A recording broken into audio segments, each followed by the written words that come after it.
Okay, so I'm going to share for 15 to 20 minutes on experience, strength, and hope. Well, okay, so important part of my experience, I think, was when I was drinking. And here's Hi, why I say, Maggie. hi. Here's why I say that. It's because I spent about 18 years trying to find a way to be happy that didn't involve me quitting drinking. I tried like living in 3 different states. I tried being in all sorts of different living situations. I tried being in all different kinds of relationships, having all different kinds of friends.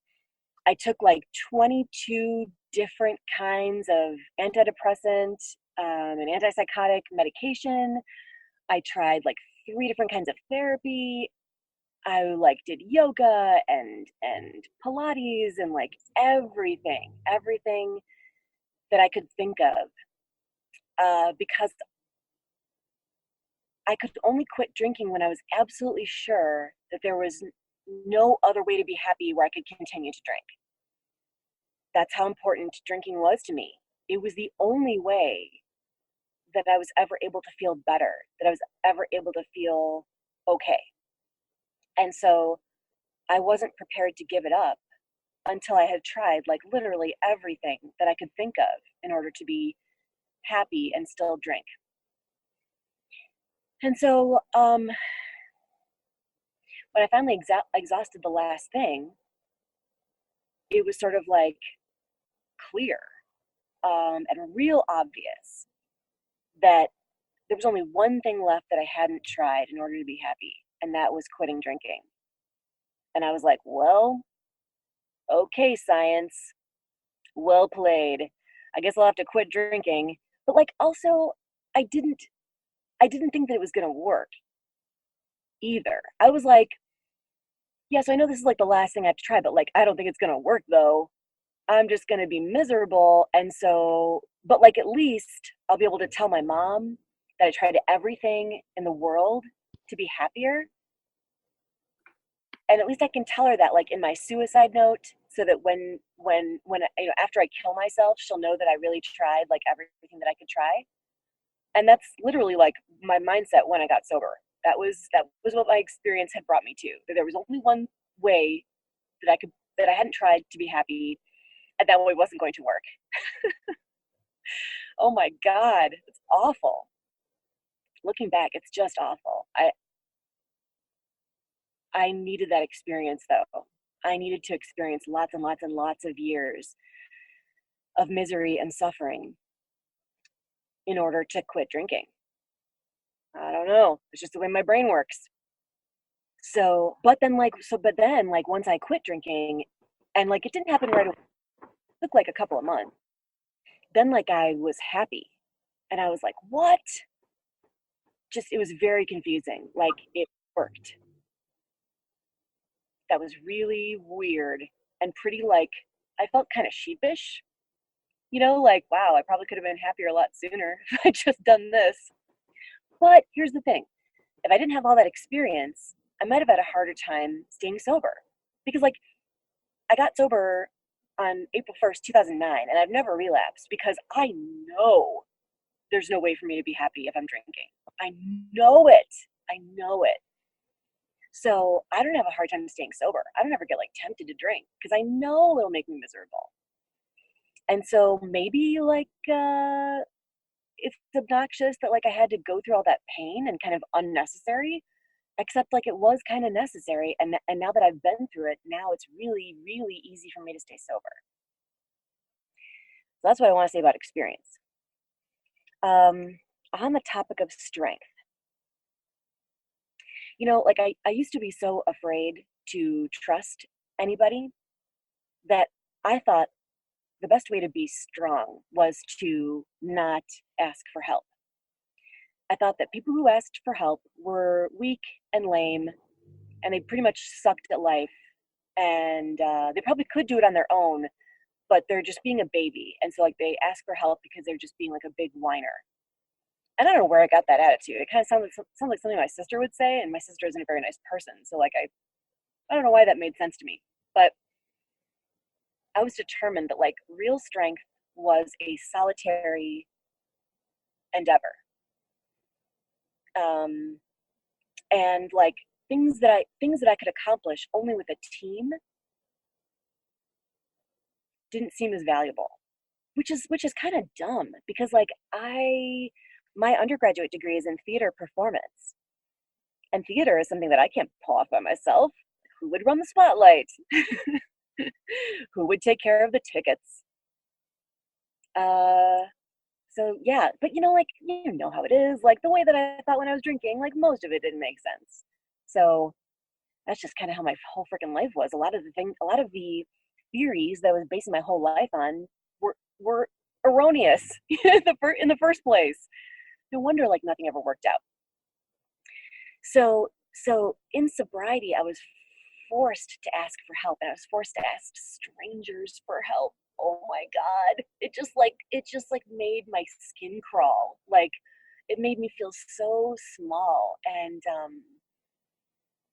pitiful. But like that was all coming from me. Nobody made me feel small and pitiful when I asked for help in AA. Like women were like, "Yeah, sure, I'll come pick you up for the meeting, or I'll drive you home." They were never like crappy about it. They were nice about it. And so like the bad attitude was all coming from me. And so like I had to I had to experience a lot of asking for help before I stopped being like ashamed of it. You know, I had to like get over that through experience, more experience that again. So now, and it's cool because like I'm learning a lot about strength now because I work at a hospital as a social worker, and I'm on a team with a doctor and a nurse and an expressive therapist and a bunch of techs and a teacher. And like I can't do my job all by myself. I have to tell the nurses when a patient is discharging or they will kick my butt.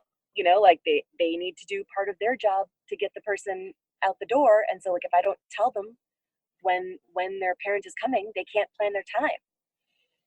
And so I have to work on a team and I have to communicate with my team all the time. And it's really uncomfortable, but it's really good for me because I totally, like I said, I tend to think that I am the Lone Ranger.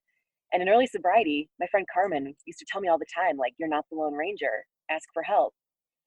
And then he'd say, plus, the Lone Ranger had Tonto, the horse.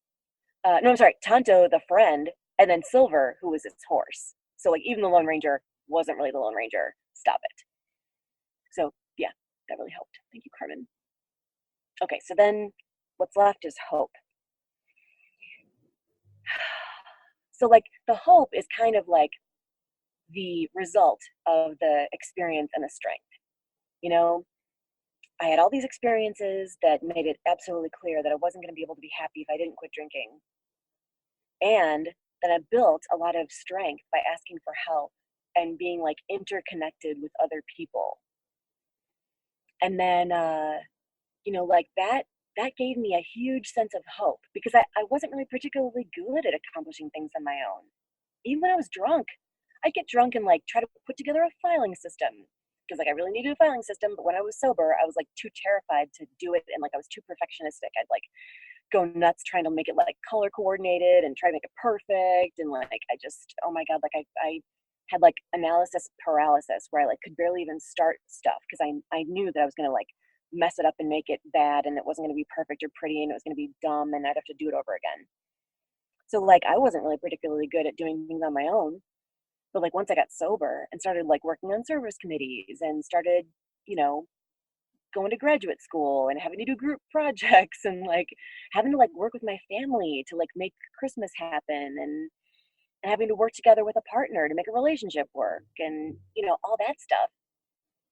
Then like, I would use the principles of the program when I was working with these other people. And that was really helpful.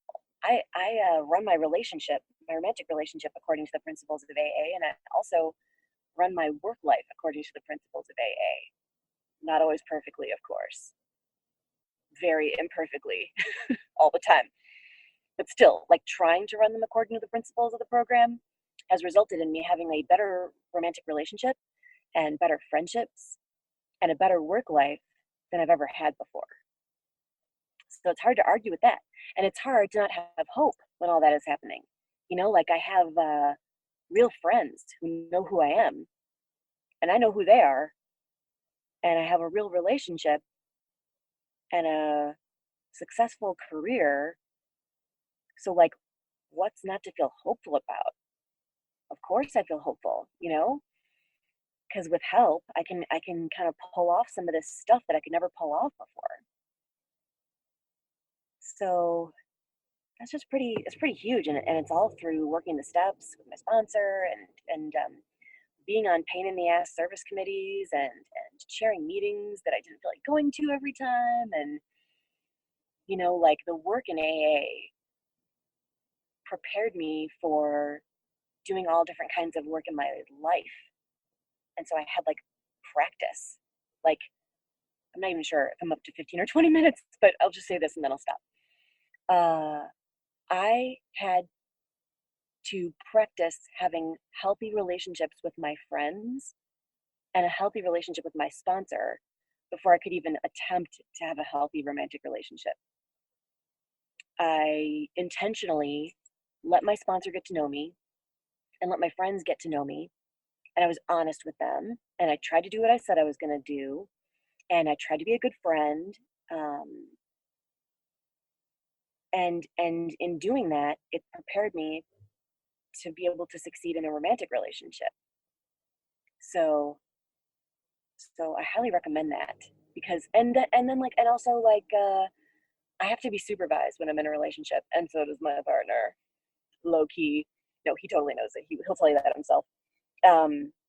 We have to be supervised because like if I don't tell my sponsor what's going on in our relationship and he doesn't tell his sponsor what's going on in our relationship, we can get really, really far off track and not even know it. We can get like really, really far away from the principles of the program and not realize it. We need like an extra set of eyes on our relationship to keep us from doing ridiculous things that won't work. So I find that tremendously comforting. Like we don't have a lot of secrets in our relationship. Our sponsors know what's going on, and it's really helpful. So thanks so much for being here. I'm so happy to be sober for 9 years, and it's all because of you guys and all the people who do service to make this meeting happen. And I'm so grateful, and I love you all. That's all I got.